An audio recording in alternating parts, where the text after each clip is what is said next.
स्वागत है ब्रेक के बाद आपका। तो मंत्रिमंडल पुनर्गठन प्रक्रिया से परिणाम तक हर एक तस्वीर न्यूज 18 राजस्थान आप तक पहुंचा रहा है लगातार सुबह 7 बजे से। और अब हमारे मेहमान हमारे साथ जुड़ चुके हैं। सबसे पहले मैं मिथिलेश चतुर्वेदी जी आपके पास आ रहा हूं। सर, किस तरह देखते हैं इस मंत्रिमंडल पुनर्गठन को?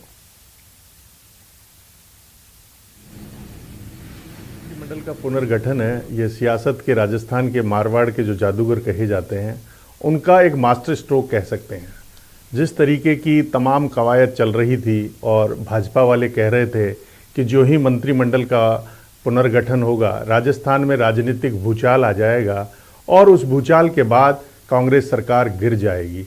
और जो तमाम कवायदें हुई जयपुर से लेकर दिल्ली तक पिछले 1 साल से चल रही थी, लेकिन पिछले 15 दिन में जिस तरीके से सचिन पायलट और अशोक गहलोत बार बार दिल्ली गए और कौन कौन मंत्री बनेगा, किसके सिर पे ताज होगा, सबसे बड़ी बात है कि इस मंत्रिमंडल के पुनर्गठन में सियासत के जादूगर ने 2023 में एक मिथक तोड़ने के हिसाब से कार्य किया है कि राजस्थान में एक बार भाजपा और एक बार कांग्रेस आती है। उस मिथक को तोड़ने के लिए एक बड़ा प्रयोग किया। जिस तरीके से नरेंद्र मोदी ने कृषि बिलों को वापस लेकर एक बैक फुट पे आके फ्रंट फुट पे खेलने की कोशिश की है, ठीक उसी तर्ज पर चलते हुए इस सियासत के जादूगर ने एक नई चाल चली है। और जो सामाजिक इंजीनियरिंग है, सोशल इंजीनियरिंग है, उसको बहुत संजीदगी के साथ साधा है। जो राजस्थान का पूर्वी राजस्थान का अंचल है जिसने सबसे बड़ा थंपिंग मेजोरिटी में कांग्रेस को सत्ता में लाने में काम किया, उस पूर्वी राजस्थान को इस बार सत्ता में जो भागीदारी दी है वो निश्चित रूप से आने वाले जो विधानसभा के चुनाव है 2023 में भाजपा के लिए एक नई चुनौती होगा। जिस तरीके से जातिगत समीकरण साधे हैं वो बहुत इंपॉर्टेंट है। एससी के 4 कैबिनेट, एसटी के 4, जाट कम्युनिटी जो राजस्थान में 16% जाट हैं, ब्राह्मण जो 12% के लगभग है उनके 3 मंत्री, राजपूत जो भाजपा का परंपरागत वोट बैंक माना जाता है, उस वोट बैंक में सेंध मारने की पूरी तैयारी कर ली है। जिस तरीके से प्रीति सख्तावत को जिताया, उसके बाद राजस्थान के कैबिनेट में जो राजपूत वर्ग है जिसे कहा जाता है कि पहले जो कमी रह गई थी उसे दूर करने की, दुरुस्त करने की कोशिश की गई है क्या? बिल्कुल बिल्कुल, उसको दुरुस्त। और 2023 की तैयारी है। ये जो कैबिनेट का जो चेहरा है 2023 और जो डेंट आया था पॉलिटिकल डेंट, उस डैमेज को कंट्रोल करने में अशोक गहलोत इस मंत्रिमंडल के पुनर्गठन के साथ कामयाब रहे। तो कोई ये कहे तो कोई अतिशयोक्ति नहीं होगी। मतलब कहीं कोई कमी रह गई थी 2018 में राजेंद्र जी, कोई कमी रह गई थी जिसे अब दुरुस्त किया जा रहा है? आपने मतलब 2 साल ऑब्जर्व किया, पहले देखा कि हाँ नहीं ये लोग हमसे नाराज हैं, तो नाराजगी दूर करने के लिए इन्हें मौका दिया जाना चाहिए, ऐसा? सुमित जी देखिए, बिल्कुल भी ऐसा नहीं है। मैं सबसे पहले तो आपके चैनल के माध्यम से सभी विधायकों को जो पूर्व में मंत्री, राज्य मंत्री हैं, उनका जो प्रमोशन हुआ है कैबिनेट रैंक के लिए, जो आज शपथ लेने वाले हैं, उन सबको हम बधाई देना चाहते हैं आपके चैनल के माध्यम से। और ये एक मतलब हर एक कार्यकाल के अंदर बीच में एक्सपेंशन होता है और परफॉर्मेंस रिव्यू भी होता है, तो निश्चित मान के चलिए। और आपने देखा होगा कि पूरा का पूरा जो ये हमारे अब 3 साल दिसंबर में पूर्ण होंगे, उसमें आप देखेंगे कि करीबन 1.5 साल हमारा कोरोना की भेंट चढ़ गया। उसके बावजूद माननीय मुख्यमंत्री जी ने शानदार प्रबंधन किया, सभी क्षेत्रों के अंदर इस चीज़ को बहुत मुस्तैदी से रखा। और क्षेत्रीय विकास की बातें हों, चाहे किसी भी विधायक के क्षेत्र में विकास की बातें हों, सबको पूर्ण तरीके से काम करने की आज़ादी दी और उनको जो भी योजनाएं या जो परियोजनाएं थी उनके क्षेत्रों में दी। तो माननीय मुख्यमंत्री जी ने बेहतर प्रबंधन किया और उसी का परिणाम है आज राजस्थान के हर इलाके से, हर क्षेत्र से, हर मतलब इलाके से लोगों को प्रतिनिधित्व मिल रहा है। हर मतलब वर्ग से लोगों को लिया गया है, चाहे किसान वर्ग हो, चाहे व्यापारी वर्ग हो, चाहे कोई भी हो, किसी को भी, सबको अपनी मतलब आशाओं के, अपेक्षाओं के अनुरूप कुछ ना कुछ देने का प्रयास किया। और आने वाले समय में, और माननीय मुख्यमंत्री जी का हमेशा से रहा है कि सभी को मतलब अंतिम पंक्ति के व्यक्ति को न्याय मिलना चाहिए, उनके साथ में उनकी भावनाओं को या उनकी जो ज़रूरतें हैं उनका ख्याल रखा जाना चाहिए। और ये हमारा दायित्व है। कांग्रेस की शुरू से परिपाटी रही है कि वंचित वर्गों को प्रतिनिधित्व देना, महिलाओं को प्रतिनिधित्व देना, सभी को अपने साथ लेकर चलना और सबका साथ सबका विकास, ये कांग्रेस की परंपरा है। लेकिन ज़रूरत क्या पड़ गई थी अचानक से इस मंत्रिमंडल पुनर्गठन की, विस्तार की? कहीं कोई कमी लग रही थी क्या आपको? देखिए काम तो सुमित चल ही जी, रहा था। आप 2 अगर साल तो निकाल ही दिया आपने। आप पॉलिटिकली अगर ऑब्जर्व करते हैं तो ये हर एक में, चाहे केंद्रीय स्तर पर हो, अभी भी कुछ समय पहले प्रधानमंत्री जी ने भी मंत्रिमंडल विस्तार किया था, तो एक कार्यकाल के अंदर चाहे प्रधानमंत्री हो, चाहे मुख्य राज्यों के मुख्यमंत्री हो, वो अपने कैबिनेट का मतलब चाहे तो परफॉर्मेंस लेवल पे रिव्यू करें, चाहे प्रतिनिधित्व के लेवल पे रिव्यू मतलब करें, परफॉर्मेंस सभी में कहीं चीजें इस दिक्कत तरीके लगी से इसलिए कि कुछ चेहरों को नहीं हटाया नहीं गया? सब चीजें होती है, सब चीजें देखिए, परफॉर्मेंस तो क्राइटेरिया होता ही है और होना भी चाहिए, क्योंकि ये सारी चीजें होती है और माननीय मुख्यमंत्री का या किसी का भी ये विशेषाधिकार होता है कि उनकी कैबिनेट के अंदर किस तरीके से लोगों को रखा जाए और कैसे कैसे विभाग और कैसे कैसे दिया जाता है, और इसके साथ में जो केंद्रीय नेतृत्व है उसके अनुसार भी जो चीजें होती है, हमारी कांग्रेस पार्टी की जो नीतियां हैं या कार्यक्रम हैं उनके अनुसार ही हमें फैसले लेने होते हैं। अच्छा, नहीं, ये आपने नई जानकारी दी है सर राजेंद्र जी। मुझे अब तक लग रहा था एक पद और एक व्यक्ति, एक पद के हिसाब से 3 इस्तीफे लिए गए हैं, लेकिन आपने नई जानकारी दी है कि परफॉर्मेंस के हिसाब से भी ये कार्रवाई की गई है, कदम उठाए गए, इन 3 चेहरों को बदला गया है। आज ये नई खबर मिली है मुझे। ठीक है, आशीष चतुर्वेदी जी, किस तरह देख रहे हैं सर इस विस्तार को, आप इस पुनर्गठन को? देखिए सुमित जी, जैसे अभी आप चर्चा कर रहे थे कि 3 मंत्रियों ने इस्तीफे दिए हैं, तो अगर हम बात करें चिकित्सा मंत्री की बात करें और या फिर शिक्षा मंत्री की बात करें, तो शिक्षा मंत्री का एक कार्यक्रम होता राजस्थान में, जहां मुख्यमंत्री की मौजूदगी में शिक्षक ये स्वीकार करते हैं कि भाई भ्रष्टाचार हुआ है। तो अब ये तो कांग्रेस के प्रवक्ता बेहतर बता पाएंगे कि उनको करप्शन के कारण हटाया गया है या दोहरी जिम्मेदारी के कारण हटाया गया है। चिकित्सा विभाग की बात करें तो आए दिन हमको चिकित्सा विभाग में करप्शन की खबरें आती रहती थी। आप देखिए अभी 2 मंत्री ऐसे बने हुए हैं जिनको लेकर के कांग्रेस की विधायकों ने ही मुख्यमंत्री को कई बार पत्र लिखे हैं। अगर हम बात करें खान मंत्री की, तो उनको लेकर के कांग्रेस के विधायक भरत सिंह जी ने अनेकों पत्र मुख्यमंत्री को लिखे हैं कि वो अवैध खनन में लिप्त हैं। अब किस कारण से कांग्रेस आलाकमान और मुख्यमंत्री ने उनको नहीं हटाया, इसका बेहतर जवाब तो कांग्रेस ही दे पाएगी। अगर हम बात करें ट्रांसपोर्ट मिनिस्टर की, तो उसमें भी आप देखेंगे तो एक बहुत बड़ा घोटाला हुआ है जिसकी एसीबी में जांच है, वो लंबित है और वो फाइल कहाँ है किसी को नहीं पता है। इससे पहले किसकी बात की थी आपने, तो पत्र लिखा गया और नहीं हटाया? भरत सिंह जी ने, जो कांग्रेस के विधायक है, उन्होंने खान मंत्री प्रमोद जैन भाया को लेकर के अनेकों बार मुख्यमंत्री को पत्र लिखा है, भ्रष्टाचार के आरोप लगाए, अवैध खनन का आरोप लगाया हुआ है। आप देखिए उन पर कोई कार्रवाई हुई नहीं है। और जहां तक अभी राजेंद्र जी रीजनल रिप्रेजेंटेशन की बात कर रहे थे, तो राजस्थान में 33 जिले हैं, अभी तक मात्र 15 जिलों को ही कैबिनेट में रिप्रेजेंटेशन मिला है। इसका मतलब 18 जिले ऐसे हैं जिनका कैबिनेट में कोई रिप्रेजेंटेशन नहीं है।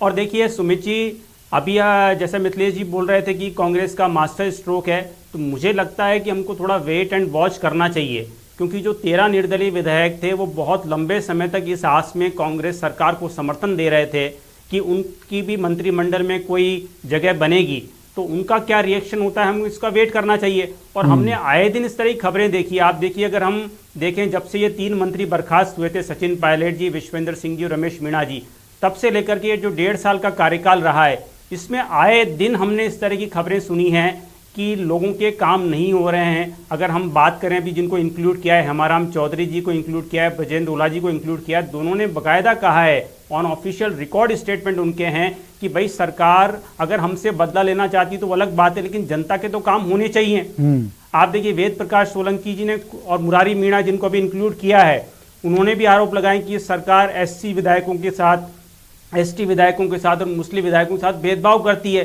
तो मुझे लगता है बहुत जल्दबाजी में एक आकलन होगा की कोशिश की गई है, एससी हो, एसटी हो, मुस्लिम हो, सभी को प्रतिनिधित्व देने की रिएक्शन होता है। मैं आ रहा हूं आपके पास, बाबूलाल दयाल मेरे सहयोगी हमारे साथ जुड़ गए हैं और उनके साथ गोविंद राम मेघवाल जुड़े हुए हैं। बाबूलाल,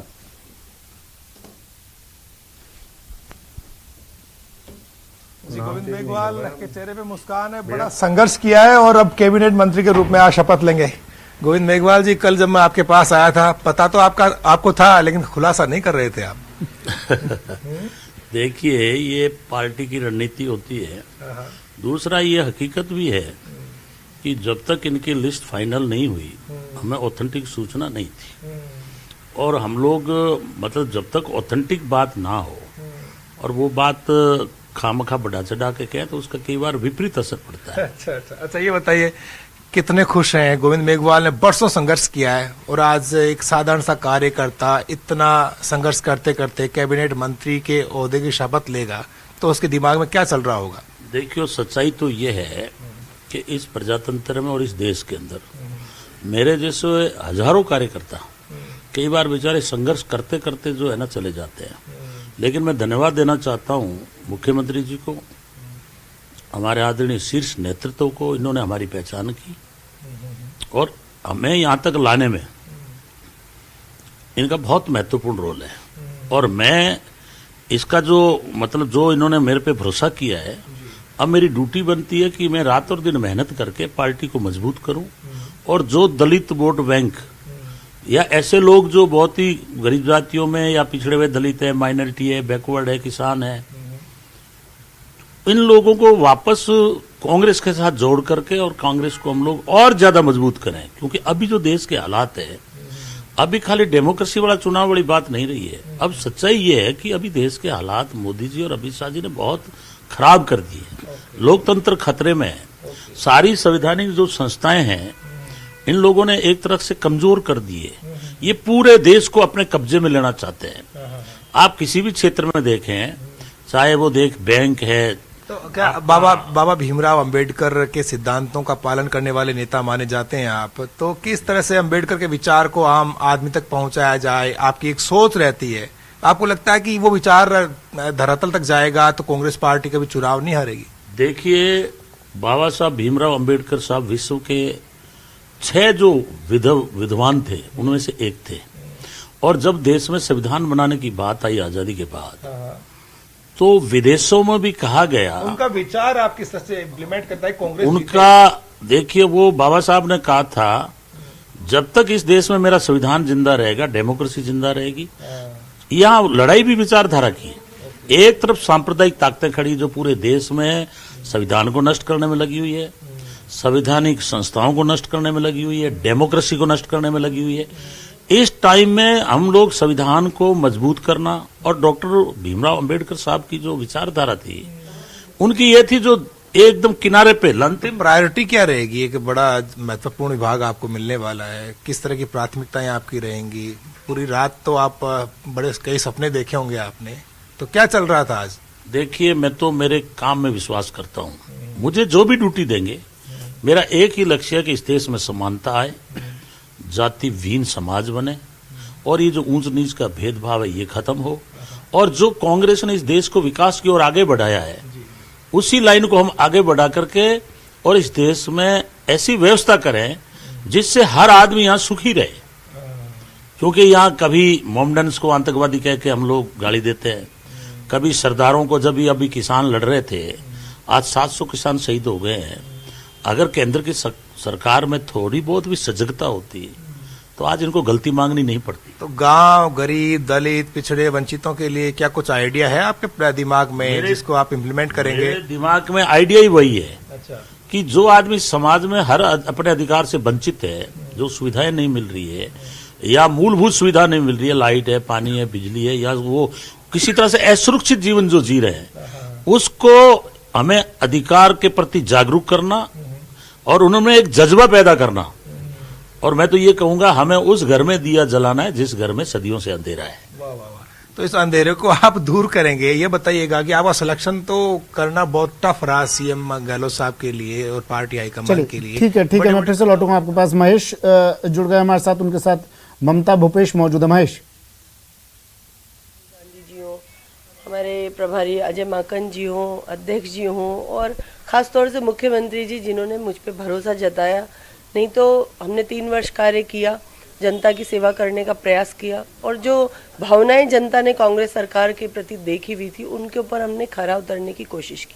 तो सबसे पहले तो मैं हमारे सभी नेताओं का बहुत बहुत दिल से शुक्रिया अदा करना चाहती हूँ। अच्छा मैम, पहले महिला मंत्री के तौर पर अकेले आप थे, अभी 3 मंत्री हो गए, तो 10% के करीब जो है महिलाओं का इसमें मंत्रिमंडल में आपके जो है स्थान हो गया है। किस तरीके से देखते हैं महिलाओं की आवाज़ अब अच्छे तरीके से उठ पाएगी? देखिए, बहुत ही अच्छा रहा कि हमारे नेतृत्व ने हमें महिला प्रतिनिधित्व बढ़ाए, और जिसकी ज़रूरत थी मैं समझती हूँ कि महिला मंत्री अधिक बनने की आवश्यकता थी। जिस तरह से प्रियंका गांधी जी भी सतत रूप से कह रही हैं कि महिलाओं को आगे बढ़ाना चाहिए, और महिलाओं की आज अगर पहचान इस हिंदुस्तान के अंदर अगर देखें तो मैं समझती हूँ हमारे पूर्व प्रधानमंत्री राजीव गांधी जी की देन है कि निचले स्तर पे पंचायती राज पे किस तरह से महिलाएं आगे आईं, उनको आरक्षण मिला। और आज आप देखिए 50% वुमेन्स, चाहे सरपंच हो, चाहे प्रधान, पंचायत समिति, जिला परिषद, तमाम जगह काउंसलर्स, तमाम जगह महिलाओं की संख्या देखने को मिलती है। तो ये राजीव गांधी जी की सोच थी, कांग्रेस नेतृत्व की सोच थी कि महिलाओं को सम्मानजनक स्थान और लीडरशिप करने का मौका देना चाहिए। महिलाओं को लीडरशिप का मौका देना चाहिए। मैम, ये भी जानना चाहूँगा कि जिस तरीके से मंत्रिमंडल में पूरी तरह से जो बैलेंस किया गया, जातीय समीकरण की भी बात करते हैं, कहीं न कहीं आपको लगता है कि हर एक वर्ग, हर एक तबके का ध्यान रखते हुए इस पूरे मंत्रिमंडल को डिज़ाइन किया है? देखिए, कांग्रेस हमेशा इन सब चीज़ों से अलग हटके, जैसे भारतीय जनता पार्टी की जो रीति नीति हैं, जो जातिवाद की बातें, सांप्रदायिकवाद की बातें, जो हिंदू मुस्लिम की बातें, इन सब से ऊपर उठ के कांग्रेस की सोच है कि किस तरह से हम अपनी योजनाओं की डिलीवरी गांव के अंतिम व्यक्ति तक, अंतिम छोर पे बैठे हुए लोगों तक कर पाए। इसीलिए सभी समाज के, जाति वर्ग के लोगों को शामिल करते हुए हमारा मंत्रिमंडल विस्तार ये किया गया है। मैं समझती हूँ कि सब लोगों की एक टीम भावना के रूप में मुख्यमंत्री जी के नेतृत्व में हम लोग हर उम्मीद पे, जनता की भावनाओं पे, सभी समाज को साथ लेके चलने का प्रयास करेंगे। महिला बाल विकास विभाग की अगर बात करें, आपने कई नवाचार किए, कई उपलब्धियां आपकी उसमें रही है, क्या यही आधार रहा है प्रमोशन का? देखिए, अब ये तो आधार क्या रहा, क्या पैरामीटर पे किया, ये तो मेरी जानकारी में नहीं है, लेकिन मैं ये समझती हूँ कि मैंने कोशिश की थी, मैंने प्रयास किया था कि जिन भावनाओं पे जनता ने हमें मैंडेट दिया था, हम सरकार में आए थे, मुख्यमंत्री जी सीएम बने थे अशोक गहलोत जी, और हम सब लोग मंत्री परिषद के सदस्य थे, तो हमारी एक बहुत बड़ी जिम्मेदारी थी कि हम उस कांग्रेस के वोट की इज्जत रख सकें, लोगों के मैंडेट की इज्जत रख सकें, और इसलिए हमने सरकार के तमाम योजनाओं पे काम करने का प्रयास किया। और मेरे विभाग में भी बहुत से ऐसे नवाचार हमने कोशिश की, चाहे इंदिरा गांधी मातृत्व पोषण योजना की बात हो, चाहे अभी हम लोग उड़ान योजना को लॉन्च करने की बात कर रहे हैं। और महिला नीति एक ऐसा भरोसे का दस्तावेज हम लोगों ने हमारे विभाग के द्वारा 20 साल बाद में 2001 के अंदर महिला नीति बनी थी, तब भी मुख्यमंत्री अशोक गहलोत जी के नेतृत्व में महिला नीति बनाई गई थी, और अब पुनः उसका महिला नीति का एक तरह से नया विजन हम लोग लेकर आए। तो मैं समझती हूँ महिलाओं का इस विभाग के द्वारा मुझे राजस्थान को समझने का मौका मिला, राजस्थान की मूलभूत समस्याएं क्या है, उनको देखने का मौका मिला, और मैंने प्रयास किया कि उन समस्याओं को दूर कर सकूं, चाहे प्री एजुकेशन का मसला हो, हमारे जो हम लोग टेक होम राशन देते हैं, हमारी बेनिफिशरीज की संख्या, आप ताज्जुब करेंगे कि 35 लाख के ऊपर मैंने बेनिफिशरीज हमने विभाग में लिए। मैं आपसे ही जानना चाहूँगा कि जिस तरीके से जिम्मेदारी बढ़ी है, कैबिनेट स्तर के अब आप मंत्री हैं, तो किस तरीके से जिम्मेदारियां बढ़ने के साथ साथ में चुनौतियां भी रहती है, और साथ में संभावनाएं और अपेक्षाएं भी लोगों की बढ़ जाती है। किस तरीके से आप देखते हैं, क्षेत्र की जनता की बात करें या फिर और भी जो आपको अभी विभाग का डिस्ट्रीब्यूशन रहेगा, उसमें किस तरीके से आपकी प्रायोरिटीज़ क्या रहने वाली? हमारी प्रायोरिटीज़ तो ये है कि हम 2013 में दोबारा कांग्रेस की सरकार ला पाए। हम सब लोग मिल के एक टीम के तौर पे मुख्यमंत्री जी के नेतृत्व में इस तरह से कार्य करें।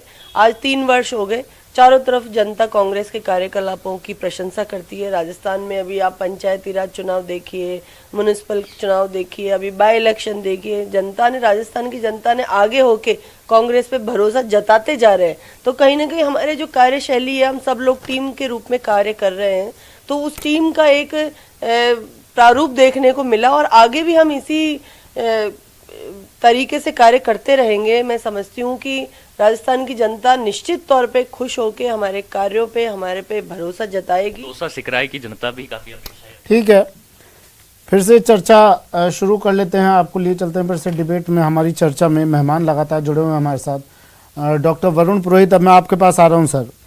इस विस्तार से, इस पुनर्गठन से आपको लगता है कि वो मिथक टूटेगा जिसे तोड़ने की कोशिश कांग्रेस कर रही है? एक बार बीजेपी, एक बार कांग्रेस।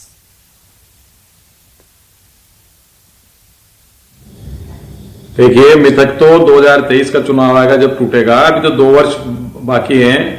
लेकिन ये ध्यान रखते हुए किया गया ना, लेकिन सर ये मंत्रिमंडल विस्तार, पुनर्गठन, कि ना तो अशोक गहलोत, इसलिए ये सवाल पूछ रहा हूँ सर। मैं बोल लूं। मैं बोल लूं। सर, मैं बोल लूं, मैं बोल लूं। कि ना तो अशोक गहलोत, इसलिए ये सवाल पूछ रहा हूं। सर, मैं बोल लूं, मैं बोल लूं। कि ना तो अशोक गहलोत, इसलिए ये सवाल पूछ रहा हूं। नहीं, वो भी बताऊंगा मैं आपको। ये जो मंत्रिमंडल का पुनर्गठन हुआ है, ये सचिन पायलट और अशोक गहलोत जी सुप्रीम नहीं है, आला कमान सुप्रीम है, ये संदेश गया है और सबको एडजस्ट करने का भरसक प्रयास किया गया। इसलिए मंत्रिमंडल के पुनर्गठन से कोई प्रश्न चिन्ह नहीं निकल पा रहे जैसा भाजपा ढूंढ रही थी। अब मेरे को जहां तक लगता है, मुझे जहां तक लगता है, पंजाब चुनाव जो है, उत्तर प्रदेश का चुनाव है, उसके रिफ्लेक्शन इसमें आ रहे हैं। आप देखिए, इसमें प्रियंका गांधी की सोच सबसे ज्यादा चली है। महिलाओं को, जैसे कि चर्चा चल रही थी पुनर्गठन से पहले, महिलाओं को प्रतिनिधित्व दिया गया। अभी ममता जी बोल रही थी, ममता जी को ये भी यूथ कांग्रेस से आई है पुरानी, तो इनको एलिवेट करके आपके कैबिनेट मिनिस्टर बनाया गया है और पूर्वी राजस्थान के मंत्री ज्यादा बढ़ाए गए हैं। और शेड्यूल कास्ट और जाट वोट बैंक, देखिए पंजाब में इन्होंने चन्नी को बनाया क्योंकि कैप्टन अमरिंदर सिंह को हटाया, तो सिख जाट वोट बैंक जो है उस पर पश्चिमी उत्तर प्रदेश के जाट वोट बैंक में इनकी नजर है। इसलिए राजस्थान में जाटों को ज्यादा प्रतिनिधित्व दिया गया है और शेड्यूल ट्राइब को भी आप पूर्वी राजस्थान और राजस्थान के हिसाब से प्रमोशन दिया गया। अब ये जो निर्दलीय वाला फैक्टर है, जहां तक अभी चर्चा चल रही है, संसदीय सचिव बनाएंगे, मुझे लगता है निर्दलीयों को उसमें खपाएंगे और वरिष्ठ विधायक जो रह गए हैं उनको लगता है मुझे सीएम के सलाहकार ऐसे, जिससे उनका स्टैंडर्ड ऑफ जो एक लेवल होता है वरिष्ठ लोगों का, ऐसा पद दिया जाएगा। तो जहां तक मुझे लग रहा है ये उत्तर प्रदेश और पंजाब जो चुनाव आ रहे हैं उसका रिफ्लेक्शन इसके अंदर है। आप बात कर रहे हो 2023 के मिथक तोड़ने की, तो ये प्रचार जरूर ऐसा लग रहा है, चर्चा लग रही है, लेकिन जब 5 राज्यों के चुनाव का परिणाम आएगा फरवरी मार्च में, उसके बाद फिर इनको बदलाव करना पड़ेगा। कांग्रेस आती है नहीं आती उत्तर प्रदेश, पंजाब में, उत्तर प्रदेश में क्या पोजीशन है, पंजाब में रिपीट करती है नहीं करती, उत्तराखंड में कह रहे हैं कांग्रेस आएगी नहीं आती है, तो वो सारी जो बातें हैं वो फरवरी मार्च के बाद ही डिसाइड होंगी। इसलिए हम जो मिथक की बात कर रहे हो 2023 में टूटेगा, वो सिर्फ इसलिए चर्चा में आया है कि 2 उपचुनाव में जो भारतीय जनता पार्टी की गत बिगड़ी है और इनके पास प्रदेश नेतृत्व नहीं है वसुंधरा जी को माइनस करने के बाद, इसलिए मिथक उत्पन्न हो रहा है कि साहब वापस अशोक गहलोत जी के नेतृत्व में सरकार कांग्रेस की वापस आ सकती है। लेकिन ये सारा जो जितनी भी हम जो चर्चा करें, आप देखिएगा फरवरी मार्च के चुनाव परिणाम जो 5 राज्यों के आएंगे उसके बाद ही मिथक की चर्चा हो पाएगी। अभी सिर्फ जो उपचुनाव के कारण जो बना है, मैंने रिपीट कर रहा हूं, उपचुनाव के जो गत बिगड़ी बीजेपी की, और जो अब इनके 5 से 8 मुख्यमंत्री रेडी हो गए हैं, इन्होंने जो भारतीय जनता पार्टी का जो एक स्वरूप हुआ करता था वो इस समय राजस्थान में बिल्कुल वीक नजर आ रहा है और कांग्रेस इस मंत्रिमंडल के पुनर्गठन से बिल्कुल एकजुट नजर आ रही है। आप देखिए, ना तो सचिन पायलट की पूरी, ऐसे नहीं लगता पूरी उनकी मानी गई, वो जिन मंत्रियों को हटाना चाहते थे उनको भी उस तरीके से नहीं हटाया गया जैसा वो चाह रहे थे। अशोक गहलोत जी भी चाह रहे थे भाई सचिन पायलट पार्टी छोड़ के जा रहे थे जैसा उनका कहना था, तो उनको इंपॉर्टेंस नहीं देना चाहते थे, ऐसा भी नहीं हुआ। और आप देखिए प्रदेश कांग्रेस का अध्यक्ष भी जाट है और इतने सारे जाट इन्होंने मंत्री लिए, तो ये कि संदेश जा रहा है जाटों के लिए, एससी के लिए, जैसा पंजाब और उत्तर प्रदेश इनको चाहिए। अब महेश जोशी जी का जो एलिवेशन किया है, ये भी मैं जोड़ता हूँ पूर्वी राजस्थान से जुड़ा हुआ है, क्योंकि ब्राह्मण वोट बहुत था, एक वैक्यूम जा रहा था ब्राह्मण नेतृत्व में, खास तौर से अलवर, जयपुर, दौसा इस इलाके के लिए। तो महेश जोशी जी जो कि संगठन को रिप्रेजेंट करते हुए आए हैं, सीनियर नेता हुए, उनको रिप्रेजेंट करना भी इनके लिए एक ब्राह्मण वोटों को अपनी तरफ खींचने का, यूपी में भी आप देखिए ब्राह्मण वोटों का ही चल रहा है, ब्राह्मण वोटों को खींचने के हिसाब से इनको एलिवेशन दिया गया है। और अशोक गहलोत जी के जो नजदीकी है उनको तो स्वाभाविक है, मुख्यमंत्री अपने जो नजदीक होगा उनको रिप्रेजेंटेशन देंगे।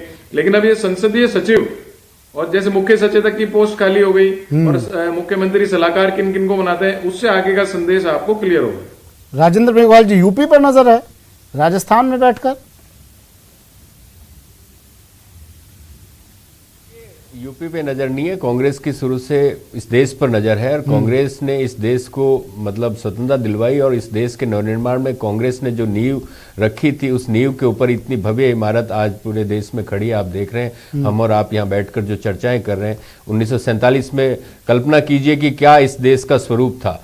तो आप इसको मान के चलिए, उत्तर प्रदेश हो, राजस्थान हो, मध्य प्रदेश हो, राजस्थान कांग्रेस पार्टी की हमेशा से पूरे देश पे नजर रहती है, चाहे पूर्वोत्तर की बात हो, चाहे दक्षिण भारत की राज्यों की बात हो, चाहे उत्तर भारत की बात हो, चाहे पश्चिमी भारत की बात हो, सभी पूरे देश के ऊपर कांग्रेस की नजर रहती है। तो इस बात को कहना, और दूसरा मैं आपको एक बात बताना चाहता हूं कि आप इस एक्सपेंशन पे बात कर रहे हैं, आप देखिए ना गुजरात के अंदर किस तरीके से इन्होंने मतलब जो पूरा का पूरा मतलब मुख्यमंत्री और पूरा मंत्रिमंडल ही बदल दिया, जिसमें कुछ भी कम पढ़े लिखे लोगों को भी प्रतिनिधित्व दिया गया और जिस तरीके से पहली बार के विधायक को सीएम बना दिया। तो ये सारी बातें हैं, हम उन चर्चाओं में नहीं पड़ना चाहते। वहां पर न तो कोई लोकतांत्रिक व्यवस्था है, ना ही कोई बातचीत का माध्यम है। वहां पे सिर्फ दो लोग फैसला लेते हैं और पूरी की पूरी देश पे या पार्टी के ऊपर थोप देते हैं। आपने देखा होगा कि इस देश में यहाँ भी तो फैसला लिया। आप देखें ना, मुख्यमंत्री ने कल परसों मुख्यमंत्री ने कहा कि अजय माकन आए हैं और आला कमान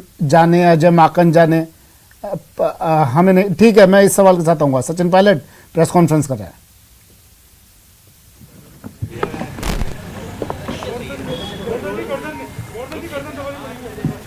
गर्दन दबानी पड़ेगी, दबाने गर्दन यार, ऐसे नहीं बोलते। नमस्कार साथियों,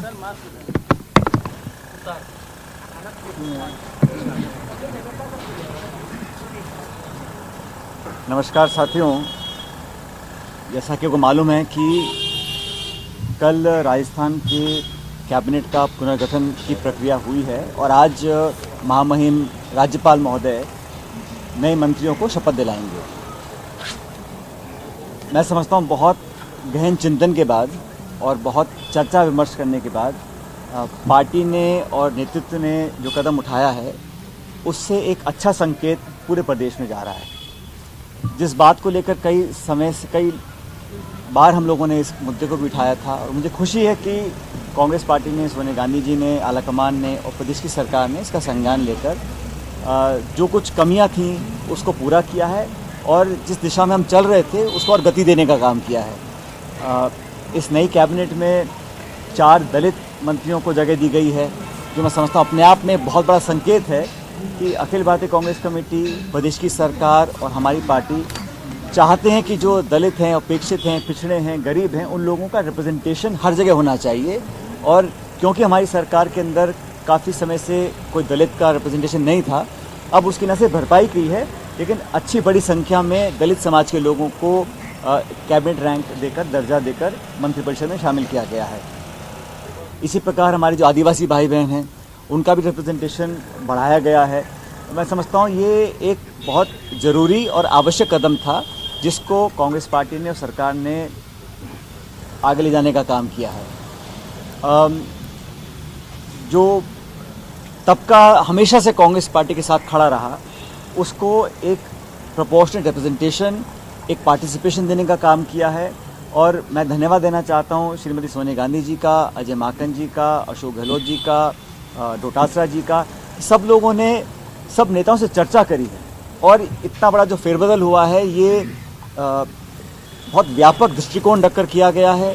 सब नेताओं से, कार्यकर्ताओं से फीडबैक लिया। अजय माकन जी खुद यहाँ पर आए थे, एक विधायक से खुद बात करी थी, नेताओं से बात करी, प्रदेश कांग्रेस के जो पदाधिकारी उनसे बात करी, अखिल भारतीय कांग्रेस कमेटी के जो सीनियर मेंबर्स हैं उनसे बात करी और राजस्थान की राजनीति में जो जो इंटरेस्ट रखते हैं उन सब लोगों से, वर्गों से, तबकों से बात करने के बाद एक बहुत व्यापक, बहुत सटीक और बहुत सोच समझकर ये निर्णय एआईसीसी ने उठाया है, जिसका आज 4 बजे शपथ ग्रहण समारोह के बाद ये प्रक्रिया संपन्न हो जाएगी। और मैं देखता हूँ कि अनेकों बार इस बात को कहा जाता है। आज मैं सुबह अखबार पढ़ रहा था कि इस गुट का 2, इस गुट का 5, उस गुट का 15। 2018 के जब चुनाव हुए थे तो कांग्रेस पार्टी ने, उस समय मैं अध्यक्ष था और हम सब ने मिलकर टिकट वितरण किया, हम सब ने मिलकर चुनाव लड़ा, एक दूसरे की मदद करी और हम 20-21 की संख्या से हाफ ए मार्क पर पहुँचे और 100 का आंकड़ा हम लोगों ने हासिल किया, सरकार हमारी बनी। तो मैं समझता हूँ कि ये बार बार इस बात को उठाना, मीडिया में न जाने कौन इस बात को समझाता है, कौन इसको रेखांकित करता है। पूरी कांग्रेस पार्टी सोनिया गांधी जी, राहुल गांधी जी और प्रियंका गांधी जी के नेतृत्व में काम कर रही है। हमारा संकल्प है कि जिस प्रकार हम लोगों ने पूरे देश में उपचुनाव जीते हैं, भाजपा को हराया है, क्योंकि राजस्थान में मुख्य मुकाबला हमारा भाजपा से रहता है। अभी उपचुनाव में भी बहुत बुरी तरह राजस्थान में बीजेपी हारी है, 3rd और 4th जगह पर वो आए हैं, हिमाचल में आ रहे हैं, कर्नाटक में आ रहे हैं। तो हमारा ध्येय यही है कि जिस प्रकार किसानों का समर्थन कांग्रेस पार्टी ने किया, प्रधानमंत्री जी को मजबूर होकर वो तीनों कानून वापस लेने पड़े, इसी प्रकार का प्रहार जो गरीबों के जेब पर कर रही है बीजेपी की सरकार, महंगाई को लेकर, पेट्रोल डीजल को लेकर, व्यवसाय को लेकर, सब लोग पीड़ित हैं। आज हम सबको मिलकर ऑल इंडिया लेवल पर और राजस्थान लेवल पर कांग्रेस के कार्यकर्ताओं को एकजुट होकर काम करना पड़ेगा। और जो हम लोगों का आने वाले समय में जो वर्किंग है वो इसी प्रकार की होनी चाहिए कि हम सब मिलकर भाजपा के जो कुकर्म हैं वो जनता के सामने लेकर जाएं। और ये वोट और गिनती और आंकड़े आप लोगों को मजा आता लिखने में, इसलिए आप लिखते हो, लेकिन हमारी पार्टी में इस प्रकार का कोई गुट या कोई सब गुट या कोई 3, 6, 8, 10 के आंकड़े बार बार आप लोग निकालते रहते हैं। पूरी पार्टी ने, पूरे नेतृत्व ने मिलकर ये निर्णय लिए हैं और मुझे खुशी है कि एक नया स्वरूप सरकार की जो मंत्रिपरिषद है उसको मिला है। आने वाले समय में और भी, जैसे मैंने कहा, कांग्रेस के जो प्रमुख हमारे कार्यकर्ता हैं, ज़मीनी वर्कर्स हैं, उनको प्रोमिनेंस मिले, उनकी भागीदारी बढ़े। अभी निगम हैं, बोर्ड हैं, कॉर्पोरेशंस हैं, पार्लियामेंट सेक्रेटरीज बनेंगे, एडवाइजर्स टू सीएम अपॉइंट किए जाएंगे। तो सब लोगों को साथ लेकर हर वर्ग को, अब महिलाओं का परसेंटेज बढ़ा है सरकार के अंदर, वो भी एक बहुत प्रशंसनीय बात है। जैसे प्रियंका जी ने कहा कि उत्तर प्रदेश में हम 40% टिकट महिलाओं को देने जा रहे हैं। किसी पॉलिटिकल पार्टी के लिए इतना बड़ा ऐलान करना अपने आप में एक ऐतिहासिक है। उसी का रिफ्लेक्शन हम राजस्थान में देखा है कि यहाँ महिलाओं को हम लोगों ने आगे बढ़ाने का काम किया है, नौजवानों को मौका दिया है, अनुभवी लोगों को मौका दिया है और क्षेत्रीय सामाजिक संतुलन मिलाकर पूरे प्रदेश में समझता हूँ एक नए स्वरूप से सरकार का जो ढांचा तैयार किया गया है उससे आने वाले समय में कांग्रेस को फायदा मिलेगा। और राजस्थान से प्रेरणा लेकर अनेक राज्यों में भी हम इस प्रकार की जो तब्दीलियां करेंगे उससे मैं समझता हूँ हम लोगों को फायदा मिलेगा। आपने जो अपने लोगों को कमिटमेंट दिया था या जो आपने अपनी बात दिल्ली आला कमान को रखी है, आपको लगता है कि इसके मुताबिक ही सब कुछ हुआ, आप संतुष्ट हैं? देखिए, मैंने हमेशा बात मुद्दों की करी। On principle I have said कि we have to increase our representation of SC, ST, OBC, SPC, minorities, women, young people. और इसमें कोई व्यक्ति विशेष की बात नहीं है, इसमें एक कलेक्टिव लीडरशिप झलकनी चाहिए। जिन लोगों ने हमको साथ दिया, जिन लोगों ने हमारे को वोट दिया, जिनके दम पर हम सरकार में आए, उन मतदाताओं को, उन वर्कर्स को हम लोग संबल दें, ताकत दें, भागीदारी दें। इस बात को लेकर शुरू से हम लोग अपनी बात को रखा था और मुझे खुशी है कि जो कमेटी बनाई थी सोनिया गांधी जी ने, जो मुद्दे हम लोगों ने रेज़ किए थे उनका संज्ञान लेकर उस पर कार्रवाई जो हो रही है उसका पहला परिणाम आपने कल देखा है। और आने वाले समय में और भी मैं समझता हूँ सकारात्मक कदम उठाएगी पार्टी, क्योंकि सबका जो ऑब्जेक्टिव है, सबका जो इंटेंशन है वो यही है कि हमारी सरकार 2023 में रिपीट हो। जैसा मैं कई बार कह चुका हूँ कि हमेशा सरकार कांग्रेस की बनती है, फिर बीजेपी की बन जाती है, फिर कांग्रेस की बनती है, फिर बीजेपी बन जाती है। इस परिपाटी को तोड़ने के लिए हम लोगों को एक नई सोच, एक नई पहल, एक नई दृष्टिकोण के साथ काम करना पड़ेगा, क्योंकि पब्लिक का कॉन्फिडेंस दोबारा जीतने के लिए, क्योंकि यहाँ लोग समझते हैं कि हर 5 साल में बदलाव होगा, उस परिपाटी को, उस मानसिकता को बदलने के लिए हम लोगों को और मेहनत करने की जरूरत है और वही काम हम लोग कर रहे हैं। सरकार भी कर रही है, संगठन भी कर रहा है। आगे आने वाले दिनों में मैंने ये बात दिल्ली में कही थी, मैं कांग्रेस प्रेसिडेंट से मिला था, सोनिया जी से लंबी चर्चा मेरी हुई, अनेक मुद्दों पर बात करी और अंत में जो भी कांग्रेस पार्टी ने पिछले 20 साल में मुझे जिम्मेदारी दी है उसको मैंने पूरी ताकत से, पूरी निष्ठा से निभाया है। और आने वाले समय में भी जो मुझे पार्टी निर्देश देगी, जहाँ पर मुझे काम देगी या मेरी उपयुक्तता समझेगी, मैं वहाँ पे जाकर काम करूँगा, पूरी ताकत से काम करूँगा। राजस्थान का फिर क्या होगा? राजस्थान में 2023 में सरकार दोबारा हम बनाएंगे कांग्रेस। पायलट साहब, बीजेपी ने एक सवाल उठाया कि आपकी कैबिनेट में टोटल 3 मंत्री हैं, जबकि यूपी में आप 40% भागीदारी की बात कर रहे हैं, यहाँ 20% भागीदारी क्यों? देखो, एक होता है टिकट देना भवानी जी, एक होता है कैबिनेट में जब हमारे 30 ही जगह हो सकती हैं, उसमें इतना बड़ा राज्य है, 33 जिले हैं, अलग अलग कम्युनिटीज़ के लोग हैं, फिर भी अगर जहाँ हम पहले थे उससे 3 गुना हो गया ना। आप दूसरा देखिए, पहले 1 था, 3 कर दिया हम लोगों ने रिप्रेजेंटेशन।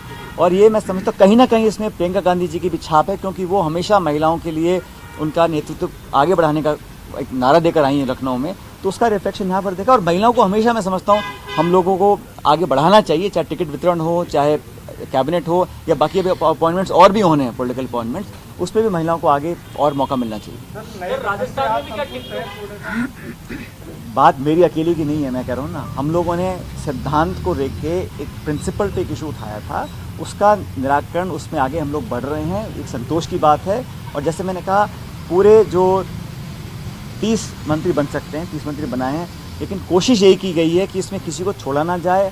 हर तबका, हर समाज और हर क्षेत्रीय भौगोलिक दृष्टिकोण को देखते हुए ये इसका निर्माण किया गया है। जैसे मैंने कहा, इसमें SC, ST, महिला, इनका जो रिप्रेजेंटेशन पहले था वो कई गुना बढ़ा है। ये अपने आप में मैं समझता हूँ बहुत महत्वपूर्ण है और इसका हम सबको स्वागत करना चाहिए। आगे लेके हमेशा ही राजस्थान पे सवाल उठते रहे, क्या आपको लगता है कि एक full time home minister Rajasthan में अब होना चाहिए?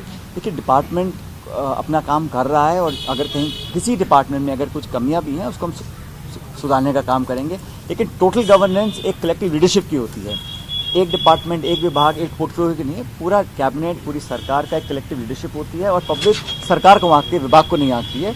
इसलिए जहाँ भी इंप्रूवमेंट करने की गुंजाइश होगी हमारी सरकार उसको इंप्रूव करेगी। क्या ये क्राइम को लेकर के लगातार राष्ट्र में सवाल उठते हैं, इसीलिए बार बार ये सवाल भी उठता रहा है कि सीएम के पास गृह विभाग भी है, तो सेपरेट गृह विभाग होना चाहिए, जिसकी वजह से देखिए, डिपार्टमेंट्स के बारे में मैं इतना कहना चाहता हूँ कि अखिल भारतीय कांग्रेस कमेटी, मिस्टर माकन, अजय माकन जी और मुख्यमंत्री जी इस पर चर्चा करेंगे और डिपार्टमेंट किसको क्या देना है वो भी एक प्रक्रिया मेरे ख्याल लगभग पूरी हो चुकी है। महिलाओं के प्रति जो शोषण हो रहे हैं उसके खिलाफ तो कोई कार्रवाई अभी तक नहीं हो रही है, लगातार दिन पे दिन बढ़ते जा रहे हैं। जहाँ जहाँ ऐसी घटनाएं होती हैं उसका हम लोग, देखिए घटनाएं समाज में कहीं भी घट सकती हैं, लेकिन उस पर रिएक्शन क्या है, हमारा एक्शन क्या है, उसमें पूरी पुलिस सरकार पूरी कोशिश करती है कि न्याय मिले, ऐसी घटनाएं आगे ना हुआ करें।